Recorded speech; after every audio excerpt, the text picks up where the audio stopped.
नमस्कार दोस्तों, स्वागत है आपका हमारे चैनल स्टडी विथ पीके में। आज हम देखेंगे दोस्तों आपकी आगामी एग्जाम से रिलेटेड अत्यंत महत्वपूर्ण प्रश्नों का संग्रह, जिसमें आपको करंट अफेयर, एमपीजीके और ऐसे प्रश्न जो कि एग्जाम में लगातार रिपीट होते हैं, उन प्रश्नों का संग्रह आपको देखने को मिलेगा, जिससे कि दोस्तों ये वीडियो आपके लिए और भी ज़्यादा इंपॉर्टेंट हो जाती है। हर एक प्रश्न को ध्यान से पढ़िएगा, उत्तर याद रखिएगा। अगर आपको एग्जाम में यहाँ से क्वेश्चन पूछे जाते हैं तो आपको सभी क्वेश्चन बनना चाहिए, ठीक है। तो चलिए बिना किसी देरी के स्टार्ट करते हैं वीडियो, देखते हैं पहला प्रश्न क्या है। और अगर आप चैनल को अभी भी पहली बार देख रहे हैं तो चैनल को सब्सक्राइब कर लीजिए। पहला प्रश्न है, निम्नलिखित में से कौन पुस्तक डॉन अंडर द डोम के लेखक हैं? ठीक है, आपको बताना है डॉन अंडर द डोम के लेखक कौन है। जो चार ऑप्शन दिए गए दोस्तों, इनमें से बताना है आपको, ठीक है। देखिए, पुस्तक से रिलेटेड क्वेश्चन आपको श्योर एग्जाम में पूछे जाएंगे, जिसमें दोस्तों ये दी मोस्ट IMP क्वेश्चन होगा, ठीक है। तो आपको याद रखना है दोस्तों, डॉन अंडर द डोम की जो लेखक हैं वो है स्वाति पांडे, ठीक है। ऑप्शन नंबर डी आपका आंसर हो जाएगा।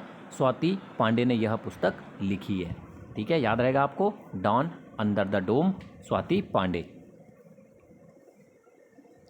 निम्नलिखित में से कौन से संसद का स्थायी एवं उच्च सदन है? ठीक है, आपको बताना है दोस्तों, निम्नलिखित में से कौन सा संसद का स्थायी एवं उच्च सदन कहलाता है। बहुत अच्छा क्वेश्चन है, एग्जाम में दोस्तों ये क्वेश्चन लगातार रिपीट होता है, ठीक है ना। सभी एग्जाम के लिए बहुत ही इंपॉर्टेंट क्वेश्चन है दोस्तों। याद रखिएगा कि राज्यसभा जो है वो संसद का उच्च सदन एवं स्थायी सदन होता है, ठीक है, याद रखिएगा। ऑप्शन नंबर ए आपका आंसर हो जाएगा, स्थायी एवं उच्च सदन राज्यसभा।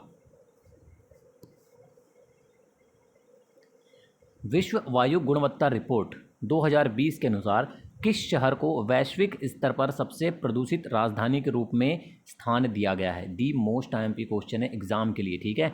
आपको ये क्वेश्चन करंट अफेयर के अंतर्गत जरूर पूछा जा सकता है कि विश्व वायु गुणवत्ता रिपोर्ट 2020 के अनुसार जिस शहर को दोस्तों वैश्विक स्तर पर सबसे प्रदूषित राजधानी के रूप में स्थान दिया गया है वो है आपकी दिल्ली, ठीक है। भारत की राजधानी दिल्ली को सबसे प्रदूषित राजधानी के रूप में स्थान दिया गया है, याद रखिएगा। ऑप्शन नंबर ए आपका आंसर हो जाएगा, ठीक है। सतना स्थित सीमेंट कारखाना स्थापित किया गया है। एमपीजीके के अंतर्गत ये क्वेश्चन लगातार रिपीट होता है दोस्तों, याद रखिएगा, बिरला कॉरपोरेशन द्वारा, ठीक है। सतना स्थित सीमेंट कारखाना जो है वो बिरला कॉरपोरेशन द्वारा स्थापित किया गया है। ऑप्शन नंबर बी आपका आंसर हो जाएगा, बिरला कॉरपोरेशन द्वारा। 2021 में ग्लोबल रिसाइकलिंग डे की थीम है। आपको बताना है कि 2021 में जो ग्लोबल रिसाइकलिंग डे की थीम है वो क्या है दोस्तों। चार ऑप्शन दिए गए हैं, इन्हीं में से बताना है आपको, ठीक है। तो याद रखिएगा, रिसाइकलिंग हीरोज़, ठीक है। 2021 में ग्लोबल रिसाइकलिंग डे की जो थीम है वो रिसाइकलिंग हीरोज़ है। ऑप्शन नंबर सी आपका आंसर हो जाएगा, याद रखी जाएगी एग्जाम में। यहाँ से क्वेश्चन अगर आपको एग्जाम में पूछे जाते हैं तो आपको आंसर बनना चाहिए, ठीक है। अलीराजपुर जिला बनने से पहले यह किस का हिस्सा था? आपको बताना दोस्तों, अलीराजपुर एक नया जिला बनने से पहले किस जिले का एक हिस्सा था? तो याद रखिएगा दोस्तों, 2008, ठीक है, 2008 से पहले दोस्तों जब यह अलग जिला नहीं बना था तो ये झाबुआ जिले का हिस्सा था, ठीक है, याद रखिएगा। तो ऑप्शन नंबर डी आपका आंसर हो जाएगा, झाबुआ। मध्य प्रदेश में इंजन वाल्व कहाँ बनाए जाते हैं? ठीक है, आपको बताना है मध्य प्रदेश में इंजन वाल्व कहाँ बनाए जाते हैं। तो याद रखिएगा, अगर एग्जाम में पूछा जाता है तो ऑप्शन नंबर ए भोपाल में बनाए जाते हैं इंजन वाल्व, ठीक है। मध्य प्रदेश में पूछा गया है तो याद रखिएगा भोपाल।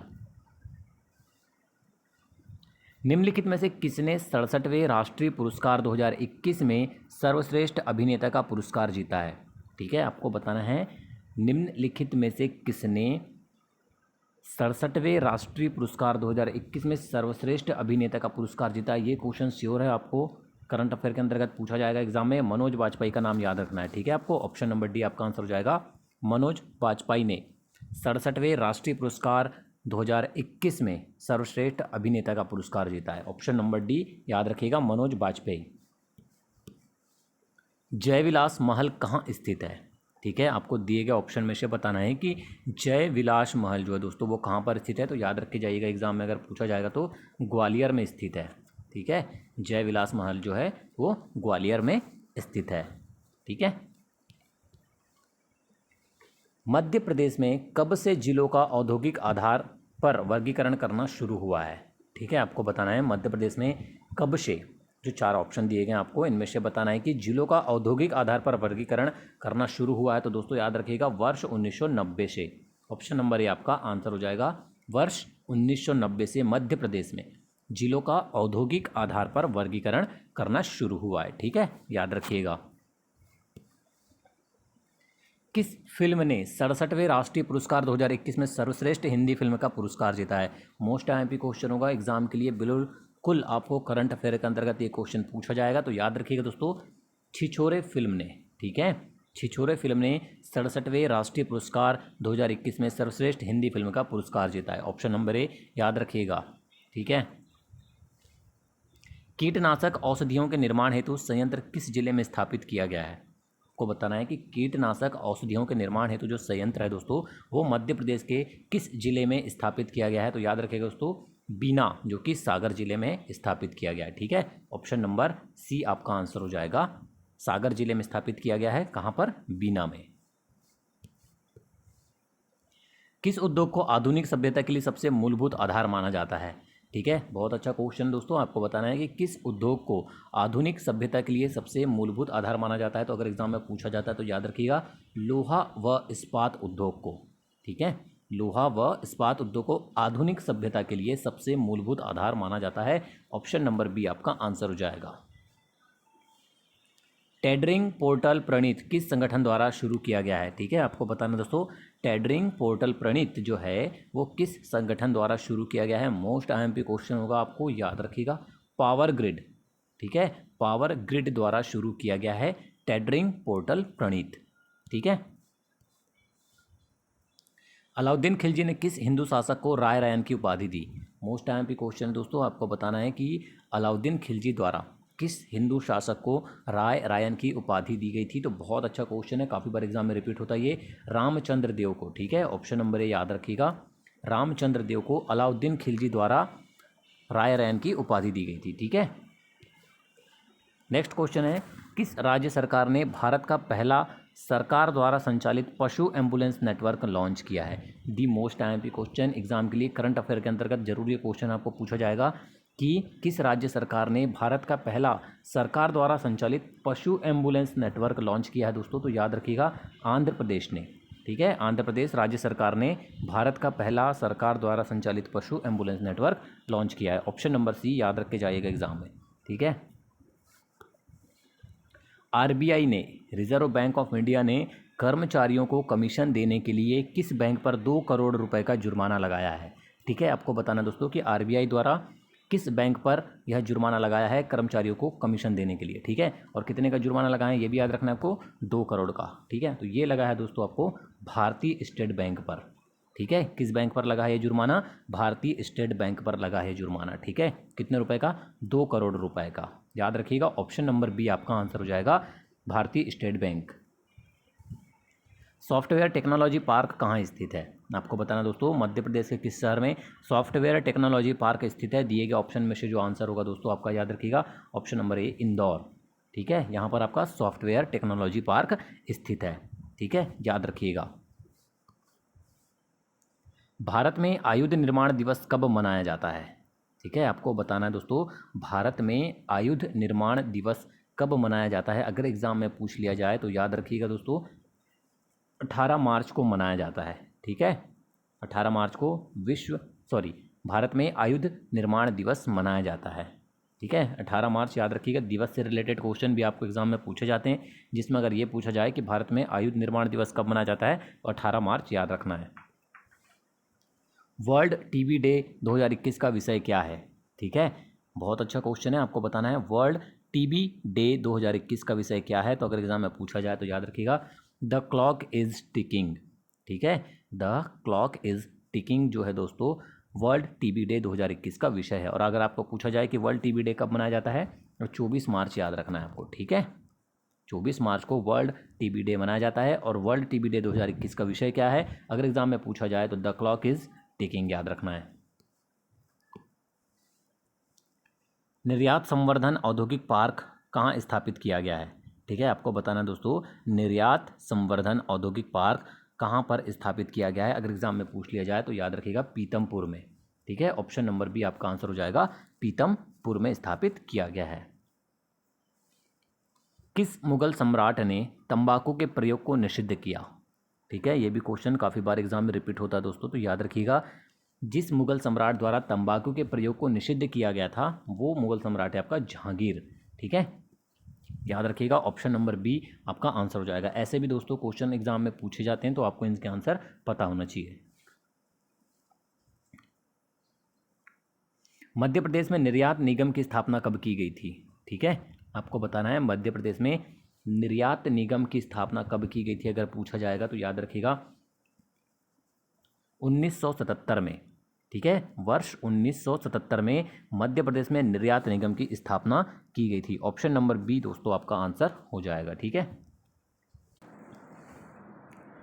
मध्य प्रदेश में सर्वप्रथम सूती कपड़ा मिल कहाँ स्थापित की गई थी? ठीक है, मध्य प्रदेश जीके के अंतर्गत एक क्वेश्चन लगातार रिपीट होता है, तो याद रखिएगा मध्य प्रदेश में सर्वप्रथम सूती कपड़ा मिल जो है दोस्तों वो बुरहानपुर में की गई थी। ठीक है, याद रखिएगा, ऑप्शन नंबर ए आपका आंसर हो जाएगा बुरहानपुर।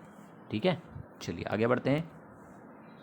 किस भारतीय राज्य को मसालों का बगीचा कहा जाता है? हर एग्जाम में ये क्वेश्चन लगातार रिपीट होते रहता है दोस्तों, तो आपको पता होना चाहिए कि जिस भारतीय राज्य को मसालों का बगीचा कहा जाता है वो राज्य है आपका केरल। ठीक है, ऑप्शन नंबर सी आपका आंसर हो जाएगा, केरल को मसालों का बगीचा भी कहा जाता है। स्टेनलेस स्टील कॉम्प्लेक्स कहाँ पर स्थित है? ठीक है, आपको बताना है, दिए गए जो ऑप्शन है ABCD इनमें से स्टेनलेस स्टील कॉम्प्लेक्स कहाँ पर स्थित है? तो याद रखिएगा दोस्तों मध्य प्रदेश के सागर में। ठीक है, सागर जिले में स्थित है आपका स्टेनलेस स्टील कॉम्प्लेक्स। ठीक है, याद रहेगा आपको, ऑप्शन नंबर ए आपका आंसर हो जाएगा। ठीक, औद्योगिक स्वास्थ्य प्रयोगशाला की स्थापना कहाँ की गई है? बहुत अच्छा क्वेश्चन है दोस्तों, आपको बताना है औद्योगिक स्वास्थ्य प्रयोगशाला की स्थापना अगर आपको पूछा जाए तो याद रखिएगा दोस्तों मध्य प्रदेश के इंदौर शहर में की गई है। ठीक है, कहाँ पर की गई है? मध्य प्रदेश के इंदौर शहर, यानी ऑप्शन नंबर ए आपका आंसर हो जाएगा, औद्योगिक स्वास्थ्य प्रयोगशाला की स्थापना। ठीक है, अगर आपको पूछा जाए तो याद रखिएगा इंदौर। मध्य प्रदेश एग्रो मोरारजी फर्टिलाइजर्स कहाँ स्थित है? ठीक है, MPGK के अंतर्गत ये भी क्वेश्चन आपको देखने को मिलता है काफ़ी बार कि मध्य प्रदेश एग्रो मोरारजी फर्टिलाइजर्स कहाँ पर स्थित है। ठीक है, तो याद रखिएगा मध्य प्रदेश के होशंगाबाद शहर में स्थित है। ऑप्शन नंबर ए आपका आंसर हो जाएगा, एग्रो मोरारजी फर्टिलाइजर्स मध्य प्रदेश के होशंगाबाद शहर में स्थित है। ठीक है, राज्यसभा का सदस्य बनने के लिए कम से कम आयु कितनी होनी चाहिए? ठीक है, आपको बताना दोस्तों, देखिए ये क्वेश्चन तो ऐसे हैं कि हर एग्जाम के लिए मोस्ट टाइम पे होते हैं, तो आपको पता होना चाहिए कि राज्यसभा का सदस्य बनने के लिए कम से कम या न्यूनतम आयु जो है दोस्तों वो 30 वर्ष होनी चाहिए। ठीक है, तो ऑप्शन नंबर बी आपका आंसर हो जाएगा 30 वर्ष। अगर एग्जाम में पूछा जाता है दोस्तों तो याद रखिएगा 30 वर्ष होनी चाहिए राज्यसभा का सदस्य बनने के लिए न्यूनतम आयु। मथुरा रिफाइनरी पर आधारित पेट्रोकेमिकल्स उद्योग किस जिले में स्थित है? ठीक है, आपको बताना है कि मथुरा रिफाइनरी पर जो आधारित पेट्रोकेमिकल्स उद्योग है दोस्तों वो मध्य प्रदेश के मुरैना जिले में स्थित है। ठीक है ना, मोस्ट टाइम पे क्वेश्चन है दोस्तों, MPGK के अंतर्गत पूछा जाने वाला। ठीक है, याद रखिएगा, ऑप्शन नंबर बी आपका आंसर हो जाएगा मुरैना। भारतीय संविधान का कौन सा अनुच्छेद ग्राम पंचायतों का विशेष उल्लेख करता है? ये क्वेश्चन भी एग्जाम में हर एग्जाम में रिपीट होता है और बार बार पूछा जाता है दोस्तों, मोस्ट टाइम पे क्वेश्चन है, याद रखिएगा। अनुच्छेद 40 भारतीय संविधान का अनुच्छेद 40 जो है ग्राम पंचायतों का विशेष उल्लेख करता है। ऑप्शन नंबर सी आपका आंसर हो जाएगा दोस्तों, याद रखिएगा अनुच्छेद 40। ठीक है, आगे बढ़ते हैं। निम्नलिखित में से कहाँ नाइट्रोजन खाद संयंत्र स्थापित किया गया है? बहुत अच्छा क्वेश्चन दोस्तों, याद रखिएगा एग्जाम में जाने से पहले बिल्कुल कि निम्नलिखित में से जहाँ नाइट्रोजन खाद संयंत्र स्थापित किया गया है वो है दोस्तों आपका विजयपुर। ठीक है, ऑप्शन नंबर बी आपका आंसर हो जाएगा, विजयपुर में नाइट्रोजन खाद संयंत्र स्थापित किया गया है। वीडियो को अंत तक देखने के लिए धन्यवाद दोस्तों। वीडियो पसंद आया तो लाइक और शेयर जरूर कीजिएगा।